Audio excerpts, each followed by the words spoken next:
I got back about an hour or so ago from tonight's Knicks Hornets game.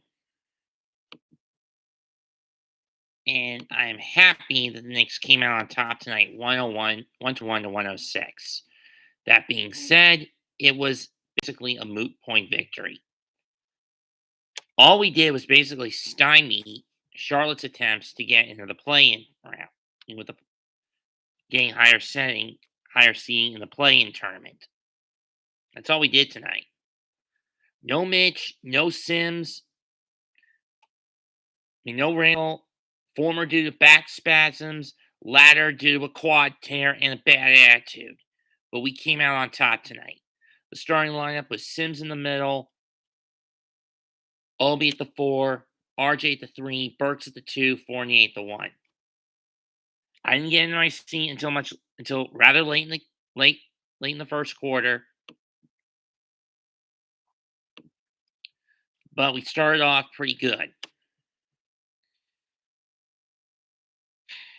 Let me put it like this: guys like Sims and McBride had their best nights of the season thus far. Jericho Sims, 26 minutes, 5 for 5, 3 rebounds, an assist, 10 points, plus 10, a plus minus of plus 10.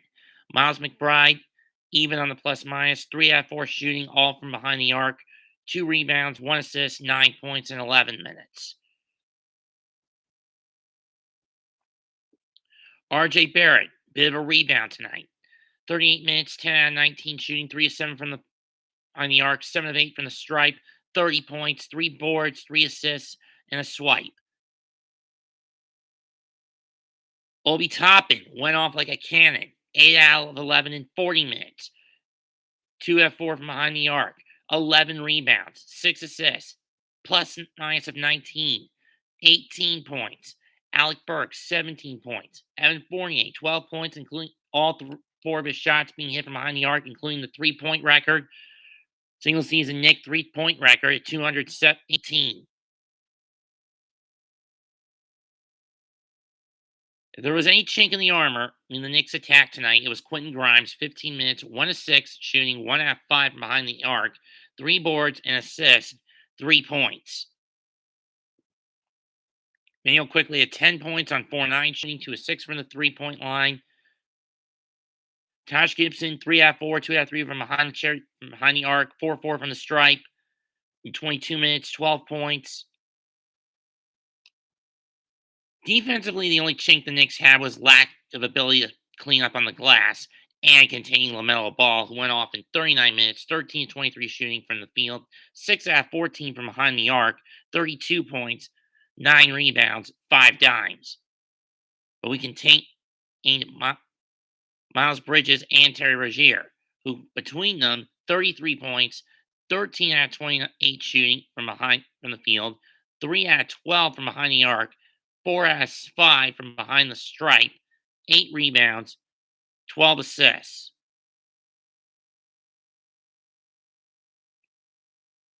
$15 points for Bridges, 18 for Rozier. Outside of those 3, no one on the Hornets had more than 10. That was PJ Washington, 4 out of 10 shooting, 2 out of 7 from behind the arc in 27 minutes.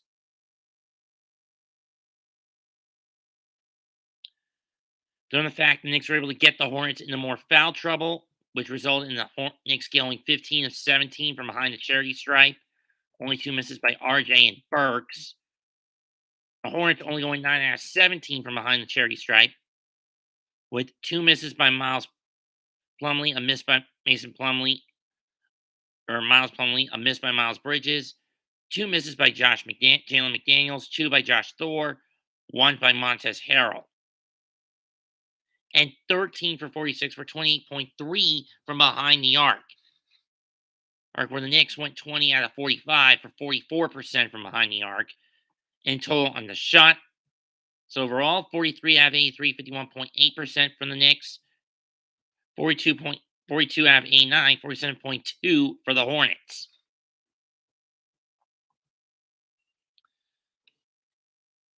So let me ask, where the hell has this Knicks team been all season? That's what I want to know. Because I've constantly stated Tin Man Thibodeau is to blame for the incompetence of this group for the better part of this season.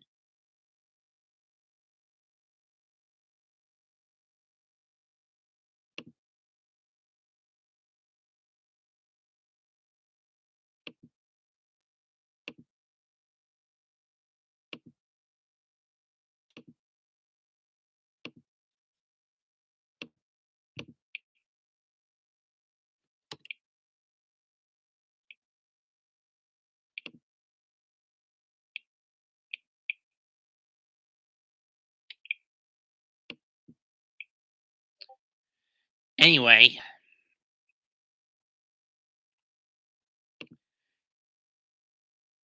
salute Gideon.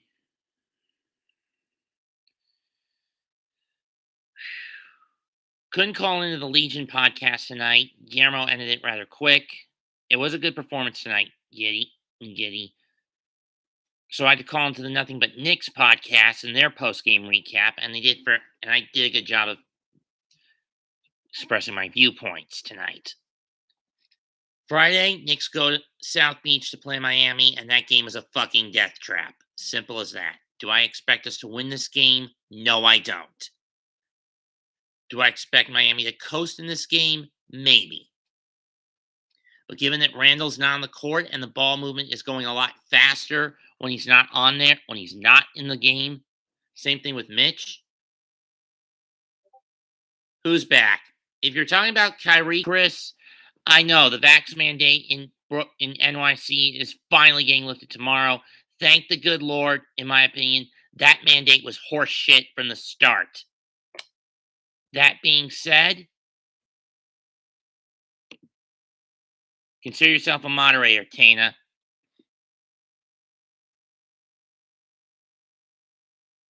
Oh, okay. Well, I've just made you a mod anyway, Chris.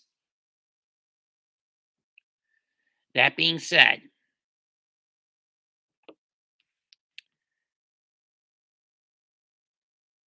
I don't know if this team will get a good draft pick. But if we do land in the top 15, and I think logically that's where we are going to end up with the draft pick, these are the three guys I want the Knicks to get. And I'll pull up tankathon.com to get my point across. Let's see, Tankathon. Mock draft. We currently sit at number 11. This thing projects we get Ty Washington from Kentucky. I don't think I want him. Here are the three I want. Benedict Mathurin, though he's from Arizona, and G League players Dyson Daniels and Merjan Beauchamp. These three seem like the best options for a combo two guards, even though we desperately need a point guard. I don't want to get a two guard, but given how weak the one guard position is in the first round, there's not much we can go around with.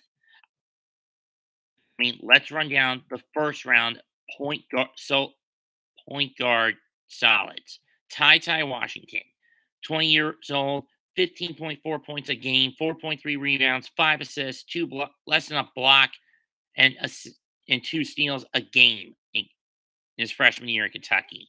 And we all know how badly he's helped squander Kentucky's run in the tournament.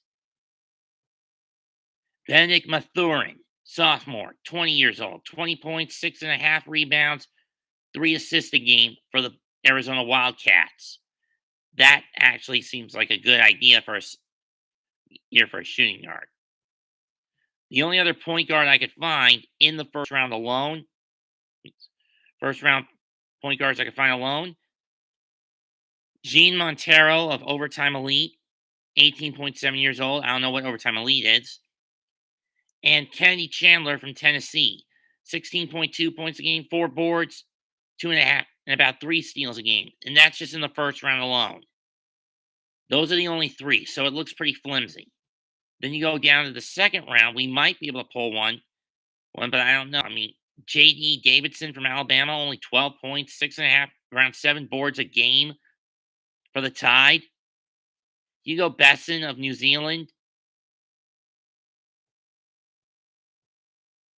Matteo Spanglo from Cremona.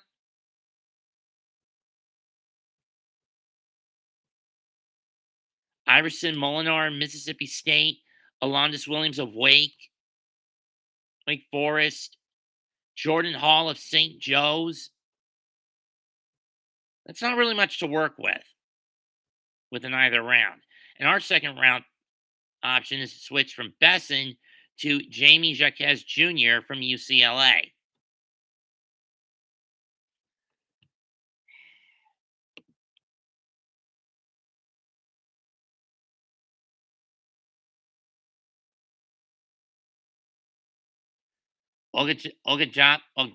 Baji from Kansas. Let's see what he looks like, Chris.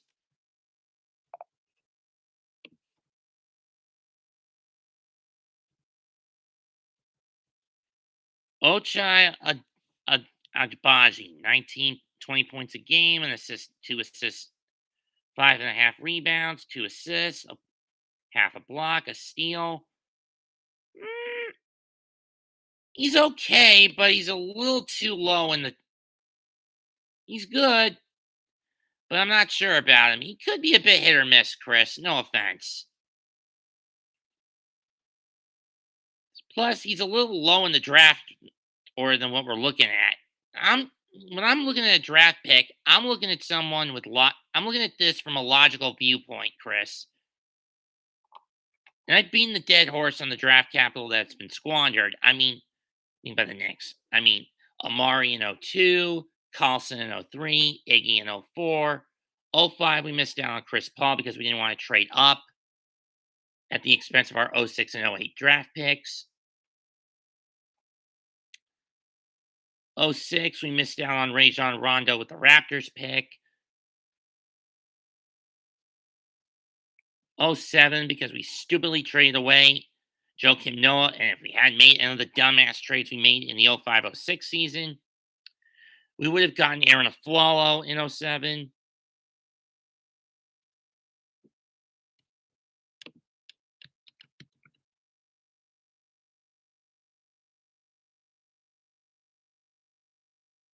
Point guard, Art Sebzap.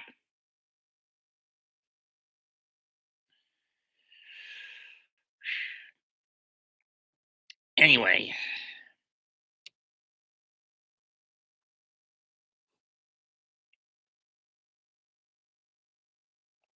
'07 draft potential was squandered. Either way, you could have gotten either Noah if you kept the pick, or Flalo if you trade.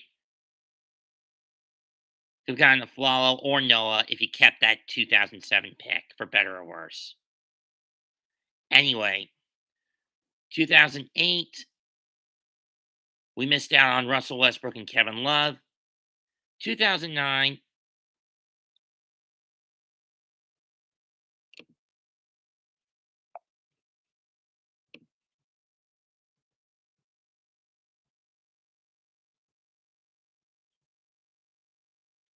we missed out on Steph Curry.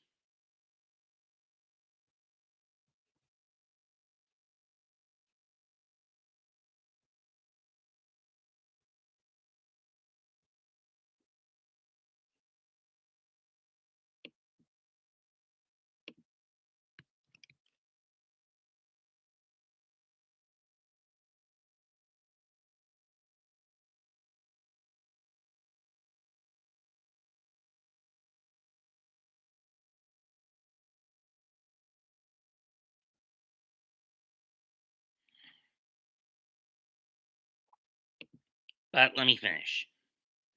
2010, had we not coughed up our draft first round pick for Stephon Marbury in '04, we would have gotten Gordon Hayward. 2011, we missed out on quite a few pieces like Jimmy Butler and Kawhi Leonard, for example. 2012, there wasn't really much we could grab. Maybe we could have gotten Evan in his prime. Let me look at what the Knicks missed out on the 2012 draft.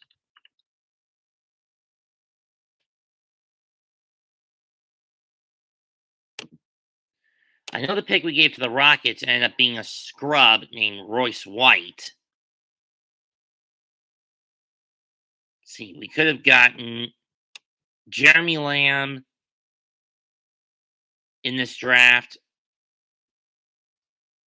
Austin Rivers if we opted to trade up, or or even if we bought or to give Portland our 2012 pick instead of letting Brooklyn cough it up, we would have gotten Damian Lillard in his prime, or Andre Drummond if we trade up to the 9 slot, along with Detroit. 2013, we missed out on Rudy Gobert. 2014, Nikola Jokic. I don't know, Gavin. 2015, we missed out on Devin Booker, Jamal Murray in 2016, Donovan Mitchell in 2017, Trey Young, Colin Sexton. I give him one more year, Chris, but if he fucks it up next year, then his contract will be deleted and he'll be rendered an obsolete mule.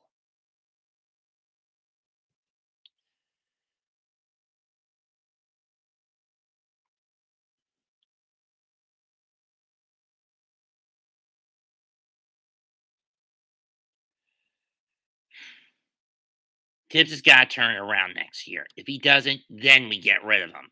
I'm not going to suffer another 2 years. Years with his tactical tunnel vision and his inane insanity. This metal minded son of a bitch has got to go by the end of next season. Anyway, 2019, RJ has worked out for better or worse. 2020, let's see who we could have gotten instead of Obi. I don't mind Quickly, but Obi is a lot streakier than he looks. I mean, than people claim he is. I mean, last year, Obi had the makings of a Jedi Knight. This year, he's been regressed back to a Padawan, in my opinion. Let's see. We could have gotten Jalen Smith, Tyrese Haliburton, Tyrese Maxey, Cole Anthony.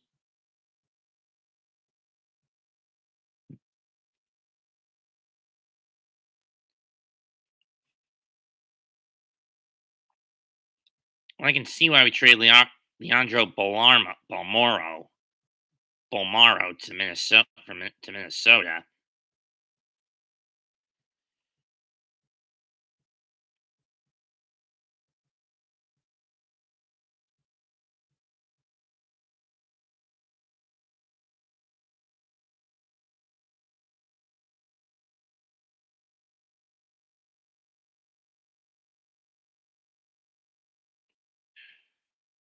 And of course, this past year's draft, instead of getting Quentin Grimes after we gave up Keon Jones, we could have gotten Trey Mann, Corey Kispert,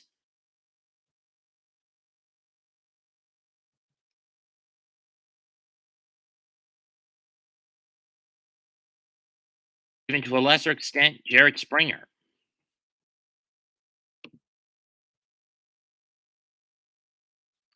I live in Concord, North Carolina, Chris. It's a little ways out. It's about half an hour outside of Charlotte.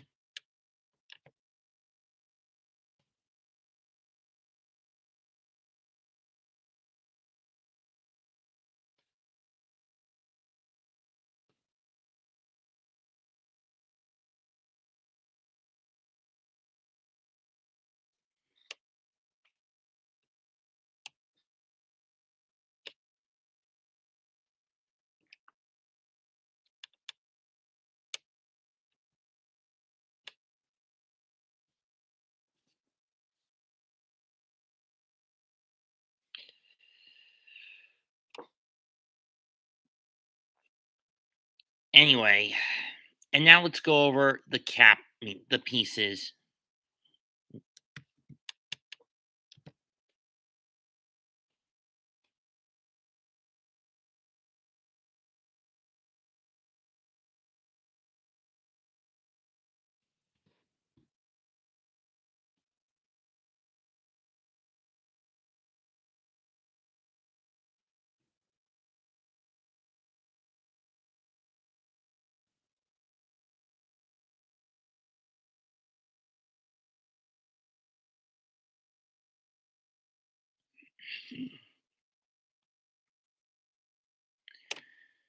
Now let's go over the pieces the Knicks have acquired in the draft since 2002. I'm not going to name our second round picks because they were just basically Euro scrubs. Scrubs from '02 and '03. Our '02 and '03 second round picks because they were Euro scrubs.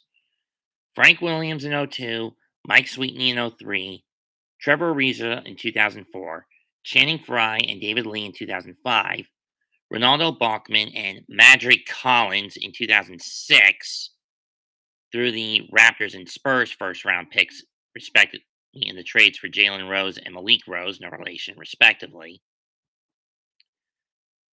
2007, Wilson Chandler. 2008, Danilo Gallinari. 2009, Jordan Hill. 2010, Landry Fields. 2011, Amon Shumpert. 2012, Costas Paplakino. Not sure if I pronounced that name right. 2013, Tim Hardaway Jr., Cleanthony Early and Thaddeus Antetokounmpo in 2014, Kristaps Porzingis in 2015, no pick in 2016 because we coughed both of those up.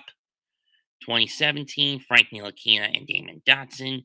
2018, Kevin Knox and Mitchell Robinson. 2019, RJ Barrett and Kyle Guy, who we traded away to Sacramento for Ignas Brazdeikis. I'm not sure if I pronounced that right.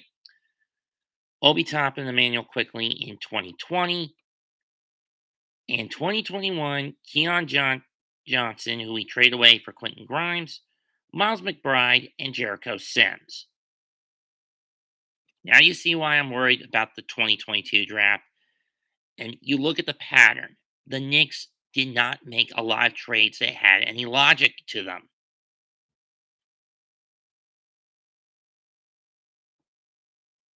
And the good trades they did make, they gave the pieces away because the coaches couldn't use them properly. And the good picks they made weren't used properly because the dumbasses in the front office shipped them all out. And I know in many of these cases, Isaiah Thomas would be cast as the scapegoat, which he so rightfully deserves. It's because, as I've stated before, that son of a bitch was all about using the whole get rich quick off washed up has been players to get the title here and now. And it blew up in his face every fucking time. And Chris, you know what I'm talking about. Those were not, the 2000s were not good years for Knicks fans like you and I.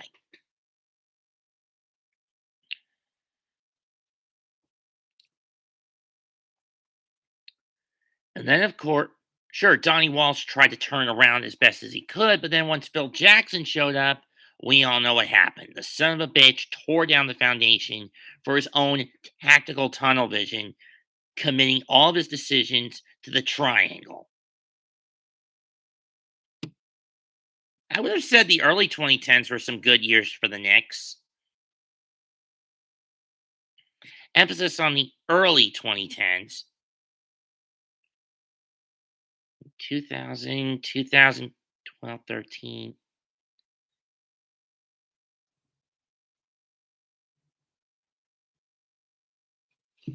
Okay, I'll let you have that one.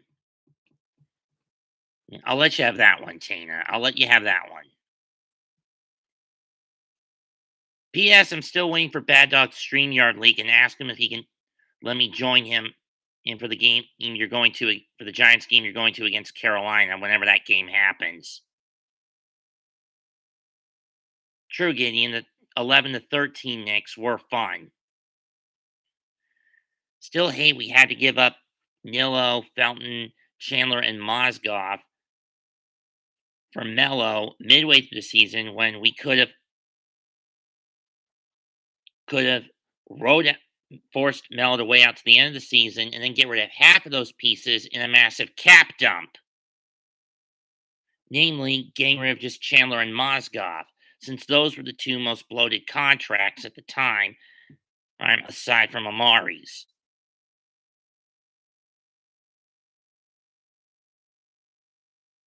I thought Melo did win the 2013 MVP, or was that just the scoring title that he won?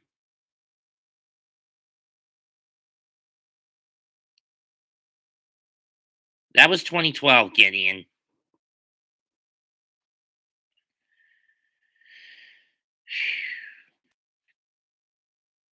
Oh, scoring title. Okay. Anyway,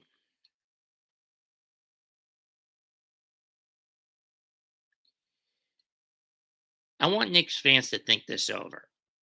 We all know James Dolan does not really give a shave, a haircut, or two fucking shits about this team. He's more of a guy whose tunnel vision is centered around hockey, the New York Rangers. And with the way the Rangers are going, do I see them making a decent run at the cup this year? Yes. Do I hear the Garden rocking with the sound of the Ranger goal horn? Yes. But do I think the Rangers are going to win the cup this year?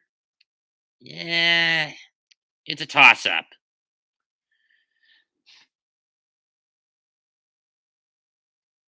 in my opinion.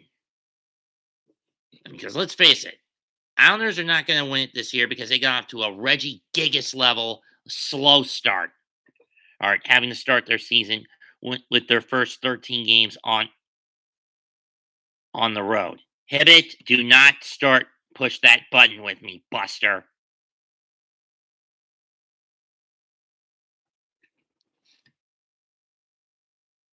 Besides, Byron's a fucking idiot anyway. That being said, I think I've rambled long enough tonight. I gotta hit the sack.